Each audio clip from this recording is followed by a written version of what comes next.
Shabbat Shalom, guys. Now, this video may not be for everybody, but for those who are interested, I just want to share some of my findings that I'm finding, and I want to share this with you guys because I want to show why I'm exploring and studying these texts that so many people are just blowing off as heresy. And now, because I'm uncovering truths that could not possibly be discovered if these texts were false, and we're going to explore some of that, okay? On the other hand, in this one particular text that we're going to be talking about today, Hypostasis of the Archons from the Non-Commodity Library, I personally have a lot of questions, but I'm not going to blow everything off as heresy and just ignore it. I'm learning to study these things, and that our Bibles are really just cliff notes, and even the Apocrypha might be just even more details, that there might be more details even ahead of us. The story of humanity, of course, is quite detailed, you know. So just because there are holes and things we don't have answers to, it doesn't mean we throw away the whole text. That's not where I come from. That's not what I'm doing. I'm studying it to verify it. If I cannot verify it to be true or false, I don't regard it or necessarily disregard it. Okay? So that's where I'm coming from. So if anyone who wants to come along for the ride, if you're looking for a definite answer, this isn't really the place. I'm just showing my findings, but what we have found are astounding truths. And so I just want to point these truths out because they are astounding. And if these texts were false, I don't believe these truths would unveil themselves. So we're going to be looking at the Testament of Solomon. We're going to be looking at the Hypostasis of the Archons from the Non-Commodity Library, and we're also going to be looking at our Bibles from Ephesians, from the letter of Paul, and the book of Malachi. Okay. So again, for those who have ears to hear, let them hear, and I will try to be precise and talk about this and all this kind of stuff, because this stuff is actually amazing, okay?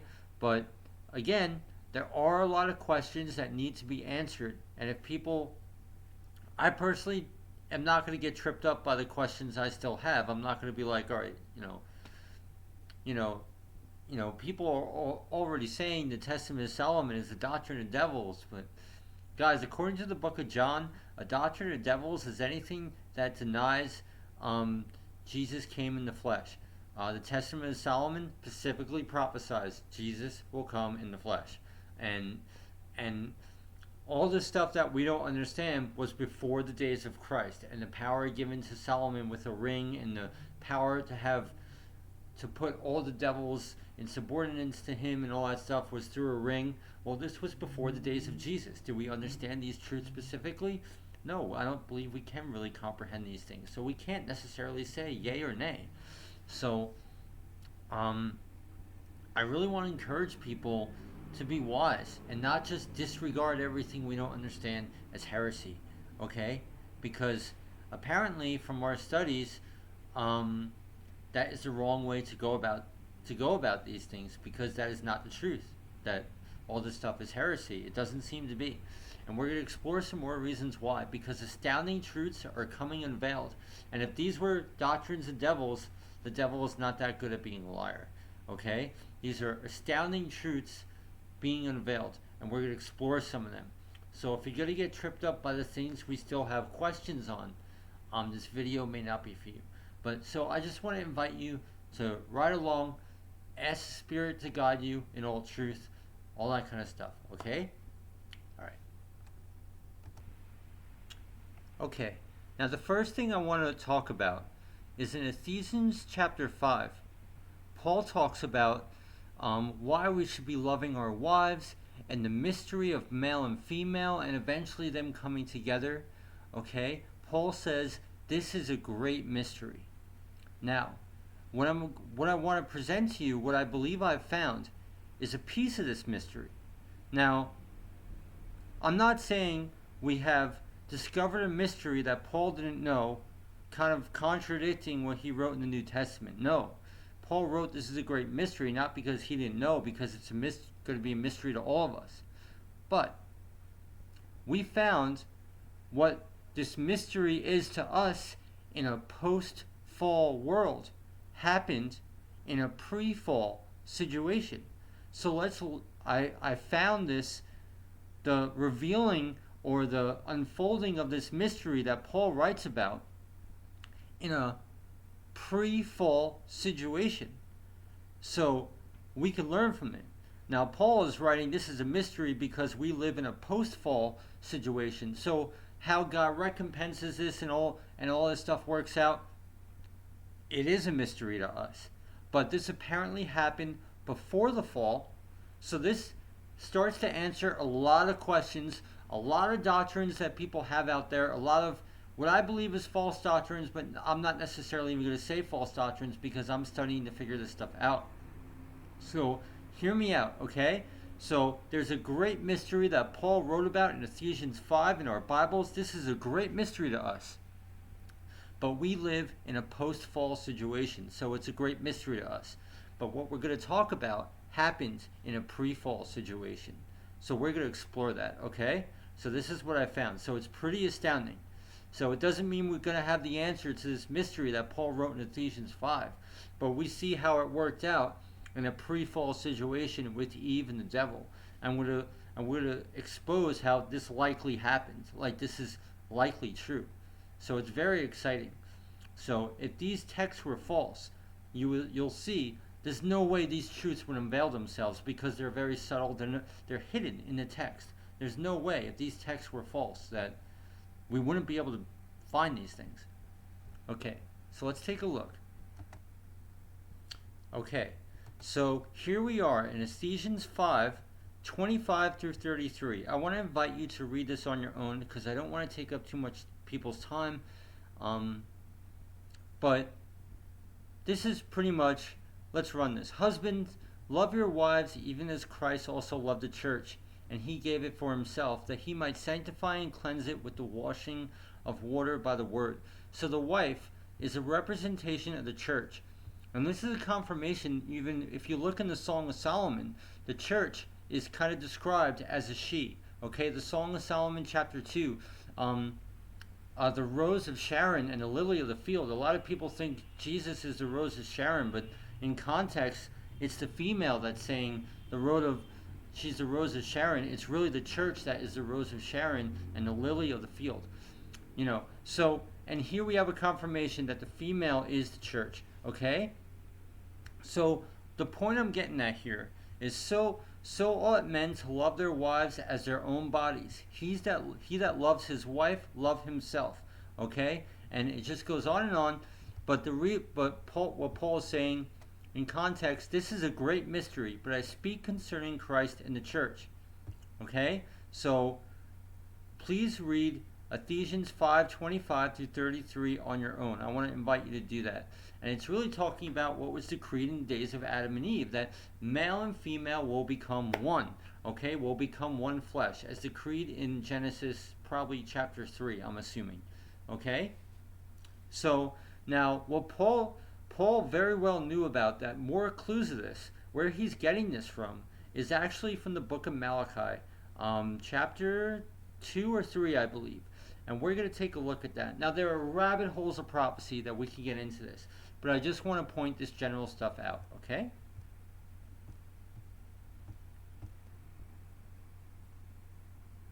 Okay, before I continue, I just want to say something.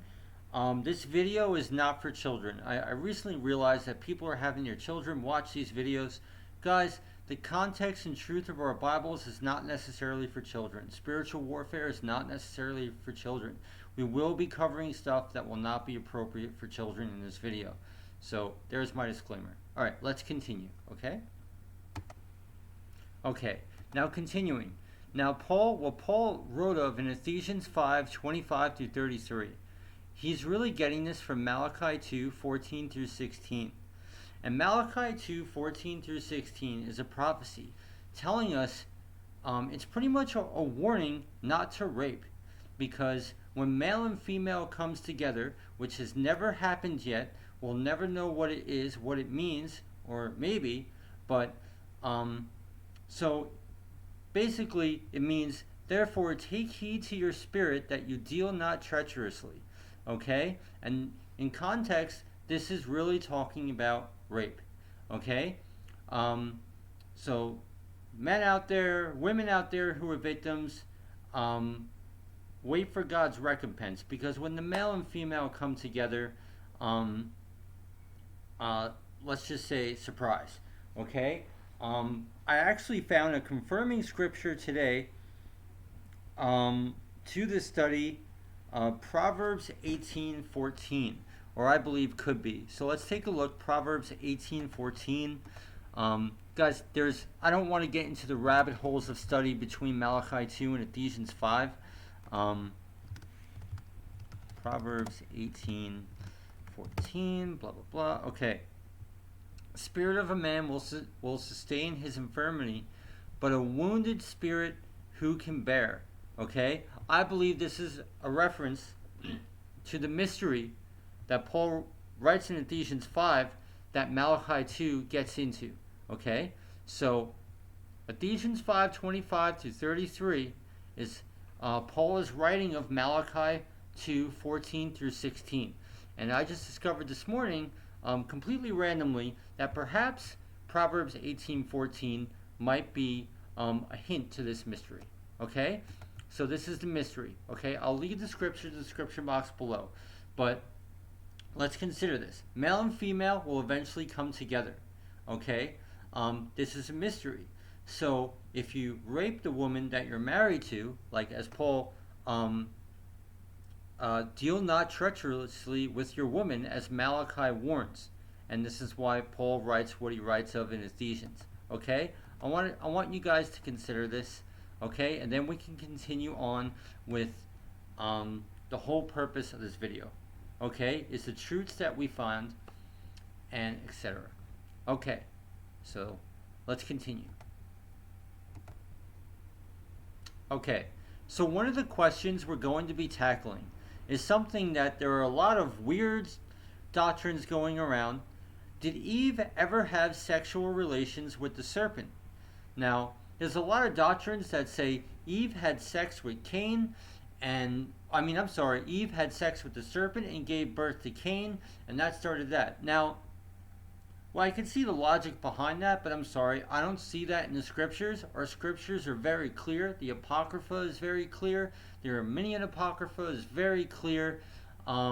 Cain's father was Adam. Okay? Now, if Cain was a child of the devil and Abel was a child of God, and they had the same father and mother, how is that possible? Well, let's consider Jacob and Esau. They had the same father and mother, yet the seed line is not, it's a spiritual seed line, guys. Okay? I don't have all the answers to this stuff, but if you want to consider, like, well, that doesn't make sense, like, you know, the serpent had to be Cain's father because it just logically makes sense in our mind, even though it's not. I don't see it to be scriptural, okay? But, well, what about Jacob and Esau? Because they had the same parents, yet Esau was of the devil. It was like another Cain and Abel kind of thing. So consider that. So no, I do not see any scriptural evidence that Eve had sex with the serpent and gave birth to Cain. It's very clear Adam was Cain's father. Now, the question we're going to talk about, nevertheless, did Eve have sexual relations with the serpent despite that? And what we're going to uncover is, yes, it seems something happened, but it's not in the way that we might think. And this is where this mystery of deal not treacherously with the wife of your youth comes in. Okay? So, hang on and bear with me. Let's take a look at the hypnosis of the Archons. Okay? Okay, so here we are in the Nag Hammadi text, the hypnosis whatever, of the Archons. Okay, all this stuff will be in the description box below. Now, before people freak out after they read this text, there are a lot of questions that need answering. As I've already said before, the questions that need answering, I'm not going to tackle them. I personally am searching them out. But just because it doesn't make sense to what I know, it doesn't mean it's not true. Okay? So let's just cover what we can prove, what is being proven, what is showing, what is coming forth from these texts. Because if we see, there is truth coming forth from these texts. So if there is deep truth coming from these texts, these are not just wild, devilish stories. Okay? So maybe we just don't have the whole picture. Okay? So let's just chill before we freak out. So, okay, let's just get to the point.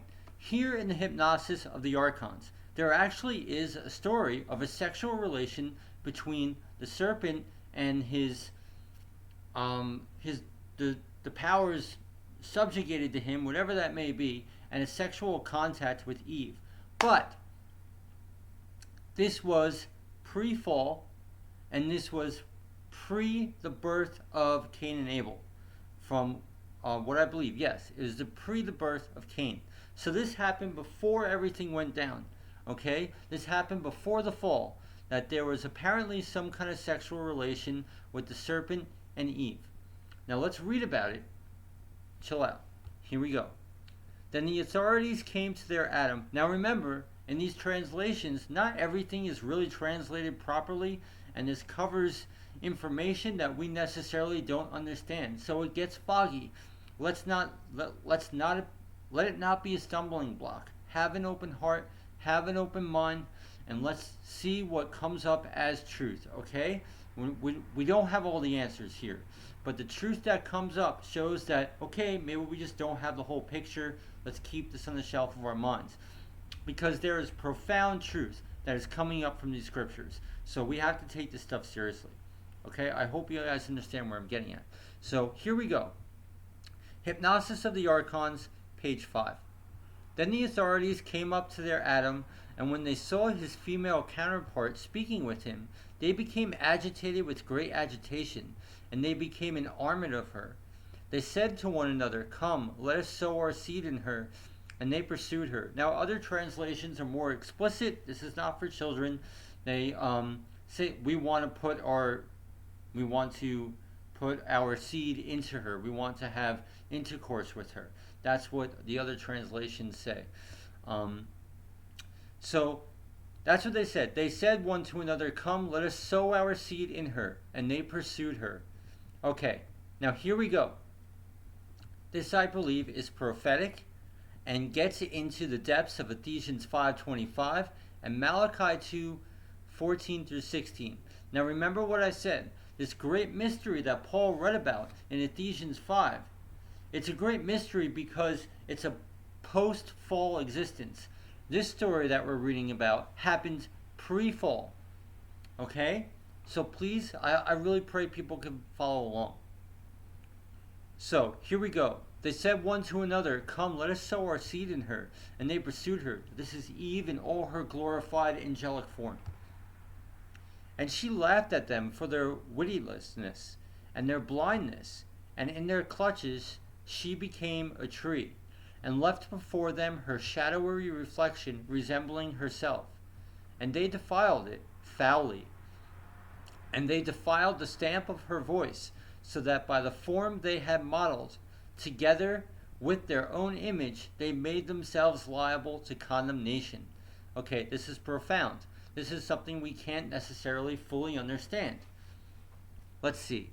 So, they saw the angelic pre-fall figure of Eve very attractive, and they wanted to, let's just be blatant, they wanted to defile her. It was rape, what we read about in Malachi 2, okay? They wanted to deal treacherously with her. Now Eve, and it says, Eve laughed at their witlessness, at their blindness, and in their clutches she became a tree. Okay? So when they got hold of her to rape her, she became a tree. Alright, well, let's put that in biblical context. Everyone knows Psalm 1 in Jeremiah. He will be like a tree planted by the rivers of water, whose leaf will not wither. Okay?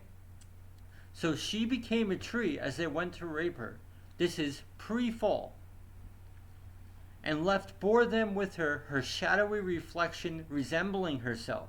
Now, maybe I'm only speculating here, okay? I really pray people could see this. But in our fallen nature, maybe we are just perhaps a shadowy reflection resembling ourselves, right? That makes sense. I'm not saying that's true in context of what we're talking about. This stuff is a mystery, but there is truth here. So apparently this happened, and we could relate it to Ephesians 5 and Malachi 2, or specifically Malachi 2, okay?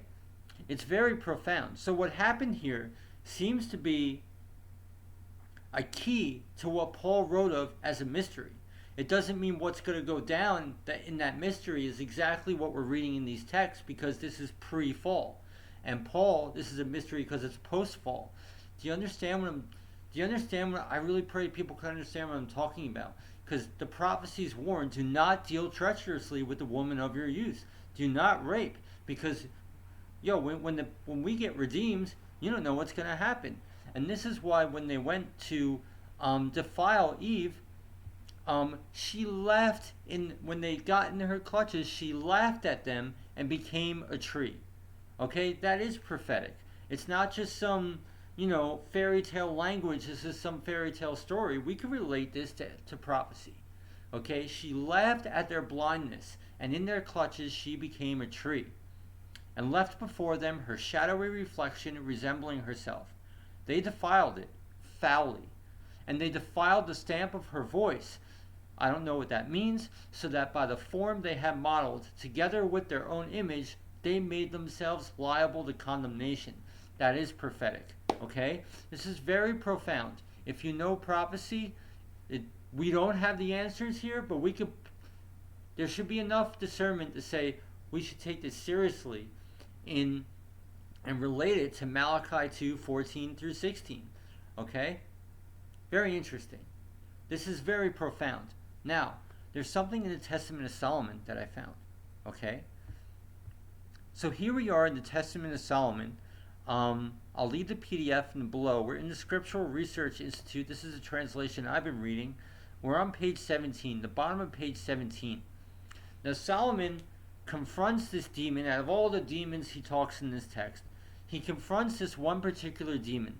Now, from the description of this demon is the serpent that beguiled Eve. The text doesn't say this, but we know it from the description.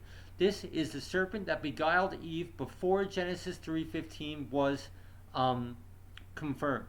Okay? So when we read this, now I don't have all the text, guys.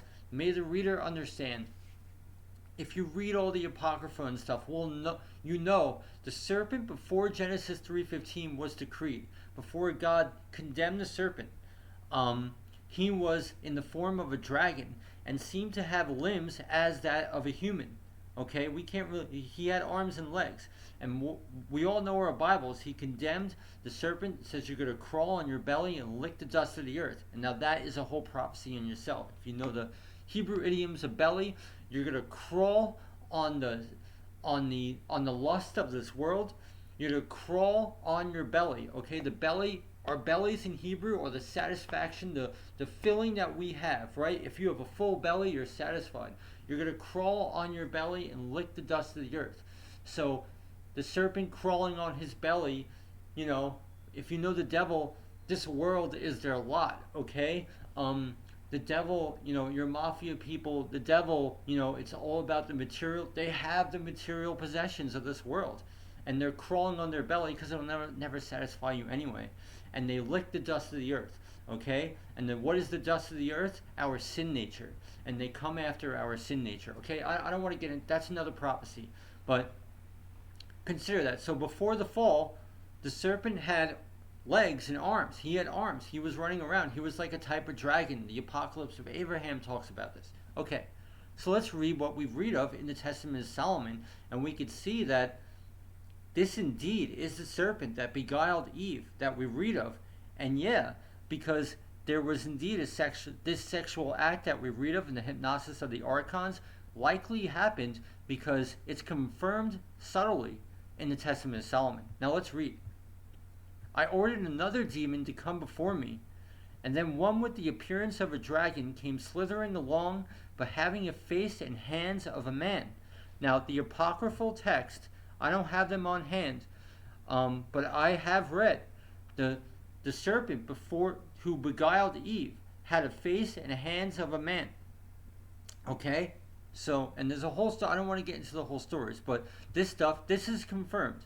So okay, in the Apocrypha and all that kind of stuff. All its limbs except the feet were those of a dragon, and it had wings on its back. Okay, the Apocalypse of Abraham said it actually had 6 wings. Okay, when I saw it, I was astonished and demanded, "Who are you, demon? And what are you called? Where have you come from? Tell me." Okay, now the Spirit answered, "This is the first time I have stood before you, O King Solomon. I am a spirit carved into God by men, but now reduced to nothing by the ring and wisdom granted to you by God." Okay, we're not going to get into that. Now hear what this demon says, who was a dragon, who completely fits the description of who the serpent was that beguiled Eve. Now I am the winged dragon, and I don't mate with many women, but only with a few that are beautiful in shape, which knows the name Cygnus. Now when we look at the footnotes of Cygnus, it means of the tree, of the cross, and like of the tree of knowledge of good and evil. In our study, this confirms our other studies that the cross that Jesus was crucified was of the tree of knowledge of good and evil. I kind of want to show you guys the footnotes to this. Let's take a look at it actually. Give me a minute. Okay, so here we are. Okay, let's say the demon said, "I am the winged dragon, and I don't mate with many women, but only a few that are beautiful in shape, which knows the name Cygnus." All right, so let's look what our footnotes say about Cygnus. Here we are in the footnotes of the book, number 82, or right here. Astoundingly, we can translation, the tree or the cross. The constellation Cygnus was that of the North Star in ancient times, and we all know angels and every single soul existence has a shadow or an image of a star in the sky. So, the Testament of Solomon confirms that kind of stuff that we read of in the book of Enoch. So, it's very interesting that the Cygnus is the tree, the cross. Okay, now remember in our past studies, we understood this truth to be that the tree of knowledge of good and evil was made out of the wood of the cross, and that whole thing, okay, the whole fig tree thing. So, yeah, this is the serpent that beguiled Eve. And this confirms what we just read in Hypnosis of the Archons. He says, I don't mate with many women, but only a few that are beautiful in shape. Eve in her glorified light body, in her pre-fall, obviously Eve was not just any woman. She was the mother of creation, formed by the hands of Yah, probably gorgeous, and this was in pre-fall state. So yeah, we could put this together. Now guys, this is not for children. This stuff gets actually very graphic. Now let's remember what the Hypnosis of the Archon says.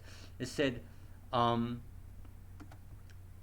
we go. They defiled the shadow of her body and defiled it foully. Now the Testament of Solomon gets in this a little specifically. I mate with them in the guise of a spirit in winged form, copulating through their buttocks. Okay, this is from a behind position. Okay, she on whom I have leaped becomes heavy with child, and that which is born of her becomes eros. Eros means love, desire. The son of, I don't know, means a cupid. This stuff may not be translated properly. Becomes maybe a Nephilim, angel, angelic seed. I don't know. Okay. But since such offspring cannot be carried by humans, very interesting. It seems like we have like a Genesis 6 scenario. The woman in question breaks wind. Such is role supposed them only that I am satisfied, and all the other demons molested and disturbed by you will speak the whole truth. Okay, so you can read this on your own, but clearly we have a confirmation from what we read of in the hypnosis of the Archons. Now, if this wasn't true, if this was false fairy tale stories, these truths wouldn't come to the surface. This stuff is coming to the surface. So, I believe we could say, yes, there were sexual relations between the serpent and Eve. It wasn't necessarily, that did not give birth to Cain. Adam was Cain's father. The texts are very clear. I'm willing to stand on that. And it wasn't necessarily because let's listen to this account. And she laughed at them in their wittylessness and their blindness, and in their clutches she became a tree. So they defiled her body foully, but it really wasn't her. And she laughed at them becoming a tree, which is absolutely prophetic. This is astounding. So we could connect this to the mystery of Malachi 2, for the warnings that we read of in Malachi 2, 14 through 16, the great mystery that Paul wrote of in Ephesians 5. Guys, if this stuff wasn't true, it wouldn't be coming to the surface.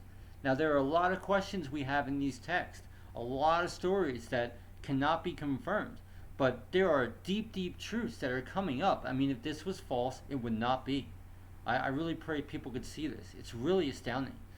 So I'm going to leave everything in the description box below. I pray people can discern what can be discerned. Again, there are a lot of questions that I personally have that I am researching myself in these texts. But again, we're seeing these truths come to the surface, and you cannot deny this stuff is true. If these were false doctrines of devils, lies, this stuff would not be coming. And yeah, we see reflections of it in our Bibles. It's astounding. It's astounding. So wow. So this testimony of the hypnosis of the Archons, which is confirmed in the Testament of Solomon, actually gives us a clue to what this great mystery is that Paul wrote of in Ephesians 5. We don't have the answer to the mystery, so it doesn't make what Paul wrote void. But all I could say is, for those who have ears to hear, we have a truth here. And it's very astounding. It's very exciting how this truth comes out. I really pray people can receive this. It's very astounding. So all the other stories in the hypnosis of the Archons that we may have questions about, that's not in my Bible, blah, blah, blah, blah, blah, blah. Yo, slow down. Keep it on the shelf of our minds. Let's see if we could say yay or nay on it, because this stuff is coming to surface. With patience and further reading and praying about it, God will show us the truth. Okay? So thank you for tuning in. Guys, I really pray people can receive this, because this is incredible. This is incredible. So it gives us a glimpse, and I don't know, into our future. All right, Shabbat Shalom. Thank you for tuning in. I really pray in Jesus' name that people can receive what I'm getting at, because this is amazing stuff. Amazing. Thank you for tuning in.